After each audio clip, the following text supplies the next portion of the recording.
Lorsque la ville de Maastricht se trouvait en grande détresse, lors d'occupations, d'épidémies ou de grandes sécheresses, ce coffre richement décoré allait alors en tournée le long de toutes les églises de la ville, dans l'espoir d'éloigner le danger. C'est à cette tradition qu'il doit le nom de coffre du secours, de noodkist. La première fois aurait eu lieu en 1409, lorsque Maastricht était occupée par les troupes liégeoises. Le noodkist date du XIIe siècle et c'est ce que l'on appelle un reliquaire, une sorte de coffre dans lequel on conserve les reliques d'un saint. Le noodkist est en bois de chêne, entièrement recouvert de cuivre doré et serti de cristaux et de pierres précieuses. Il est un des chefs-d'œuvre de fer forgé en style roman de la région de la Meuse.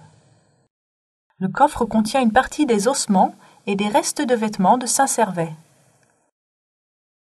Les reliques d'autres supposés évêques de Tongres et de Maastricht y sont également conservées. Au Moyen Âge déjà, l'adoration de saint Servais est axée sur sa tombe et sur le noodkist. Le coffre reçoit alors une place d'honneur derrière l'autel de l'église Saint-Servais. Il est placé en hauteur afin que tout le monde puisse le voir. Aujourd'hui, il peut être admiré de près toute l'année dans la chambre au trésor de Saint-Servais. Il est parfois transporté en procession à travers la ville, notamment lors du pèlerinage ayant lieu tous les 7 ans. Le thème central des illustrations figurant sur le coffre est le jugement dernier, qui sera proclamé sur tous les hommes à la fin du monde.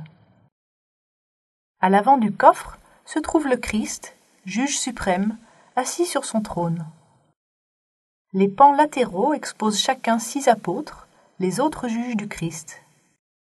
Les ornements sur les pans inclinés sont entièrement consacrés à l'exécution du jugement dernier. Dans l'espace situé à la droite du Christ, les élus sont illustrés dans des médaillons. Dans les espaces intermittents, les élus sont invités par les anges à se relever de leur tombe. Ils sont ensuite couronnés. Le pan incliné de gauche montre les damnés, la pesée de leurs actes et l'exécution de leur punition. 2 anges dos à dos retirent les habits de baptême des malheureux. On retrouve enfin saint Servais à l'extrémité la plus courte du coffre, accompagné de 2 anges le vêtant de l'habit des immortels.